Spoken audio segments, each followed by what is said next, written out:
Hey, this is Philip Pape, and welcome to this special Saturday bonus episode of Wits and Weights.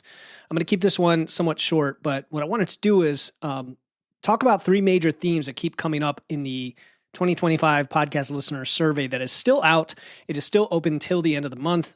And link is in the show notes. If you haven't taken that yet, I highly encourage you to do that because that's a way to have your voice heard and shape the future of the podcast. But today I want to share some insights about three themes that keep coming up over and over again related to questions about what topics you would like to see. And I'm going to give you some specific tips today. So this isn't just a summary of the survey results. Stick around and you'll learn something today. The first theme is women-specific training and body composition, especially for women over 40. And look, I've worked with many women who spent years afraid of lifting heavy, or of being bulky, of eating enough food, eating enough protein, worried about gaining too quickly. But here's what actually happens. When they finally embrace the process of progressive overload, proper protein intake, food intake, doing this in a precise, controlled way, they get leaner, they get more defined, they don't get bigger. And I've seen it over and over and over again. I'm always very excited when I have a new-ish client who thinks they want to lose fat, and then after a few months where we're starting to set up for the fat loss phase, they realize how amazing the training methodology is that's allowing them to get stronger and actually start to look better, and they haven't even lost a pound, and they're already starting to get to lose body fat. And it's a huge shift in your mindset. And oftentimes I'll say, maybe I should just do a muscle building phase instead. Let's try that. And women who start lifting heavy, they often find their energy skyrockets, their sleep improves, they feel more capable in their daily life. A lot of the very problems that they came to me with that they thought losing weight would solve, building muscle and lifting heavy actually solved. One of my newer clients recently told me how surprised she was that after just a few months of and I mean like 2 months, not even very long, of strength training. Actually, on the very first week, she said she was already hitting PRs because of the extra recovery, the extra rest, the lifting lower rep, heavier weight, and actually pushing the weight, like thinking in terms of progress and not just going to the gym and exercising. And so you expand that to a few months later, her clothes fit better. She could carry whatever the heck she needs to and play with her kids and all this. Not feeling tired, feeling very energized, being able to be there for her family and not having to lose weight on the scale or diet to do it. I mean, it's crazy, right? This isn't about getting bulky. It's about building the strength and vitality that makes life better at any age.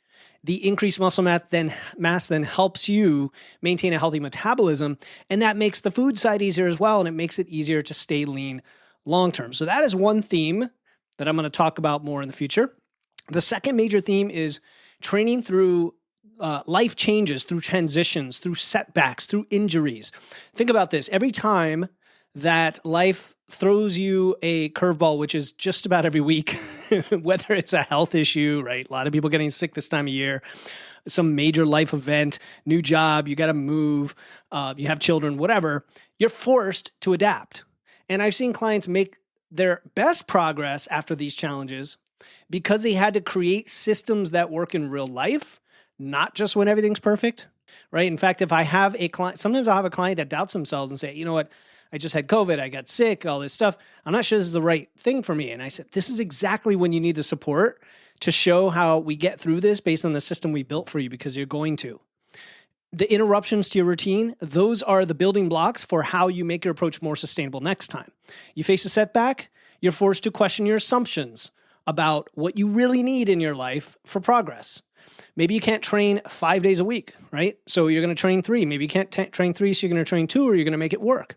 Maybe you can't meal prep every Sunday, so you have flexible strategies that work even with the limited time, right? Not everybody's the same. And these are adaptations just like your physical ones. They often lead to better, more sustainable results than the rigid approach that you start with day one. I'm going to do all these things. I'm going to do them perfectly. I'm all in. No, that is not sustainable. I have lots of clients who've been through different health setbacks. Maybe they had a surgery, maybe they got sick, whatever. And instead of just saying, okay, now I'm just going to get back to exactly what I was doing, that's the time to reassess and say, do we want to shift our approach based on what you can manage, right? I'm thinking specifically surgery and injury here, where your whole life has changed, so now you need a different routine. And even a new year could mean a different routine. It doesn't really matter. The point is, you're not just building strength, you're not just doing the habits, you're creating a positive relationship with fitness in your life as a process of something where you're always pushing yourself to grow. That is absolutely true, but it's also sustainable and you're going to have long-term results. And now you can handle any setbacks in the future more resiliently. So that's the second theme, is like talking about injuries and setbacks and how we deal with those, including my own personal experiences with them. And then the third theme revolves around training for health and longevity. And what's fascinating here is a lot of the same principles that build an impressive physique, progressive overload, recovery, nutrition, are exactly what promote long-term health. They are synergistic. They go together. My strongest clients are usually my healthiest clients, because when you train primarily for performance, the aesthetic results and the health benefits naturally follow. They all work together as a beautiful a party of I don't know what I'm trying to say here. Synergy, right? I said that word already before, but think about it here. Lifting weights. It builds muscle, yes, but it also strengthens your bones. It improves insulin sensitivity, enhances your brain function, helps you maintain mobility as you age. Think about it. They're all connected. The protein intake that I'm asking you to eat more of, it helps with muscle maintenance. It helps preserve bone density. It supports your immune system, right? The recovery we talk about in terms of, lifting heavier, having more rest periods, having more types of mental and physical and emotional rest in between. Those are the same types of practices that will reduce inflammation, that will support cardiovascular health, right? The walking, the movement, all of that's connected. And so I've seen this play out countless times where clients come in focused on wanting to lose weight or look better, but as they adopt proper training principles, they find that their health markers are improving across the board. One thing leads to another. Upward spiraling is another name for this. And then their doctors are amazed. They always tell me in stories, oh my gosh, my doctor was just wondering, what the heck are you on? Like, what amazing, is this the same person, right? Your bone density is much higher in your DEXA. We didn't even think that was possible. Your blood work is like, we thought you were pre-diabetic, but heck, now you're like fit. They maintain their independence and quality of life well into later years. It's just so exciting. You can sense my passion for this stuff. So I thank you, dear listener, if you took the survey and shared these with me, but many of you shared these same things. And so now I'm going to explore them in more depth in upcoming episodes, and your input is what's helping me to make that happen. And if you haven't taken the 2025 listener survey, I really want to hear your voice before it closes, even if it's criticism, even if it's the things you don't like. That helps me improve as well. That's my progressive overload for this podcast for you.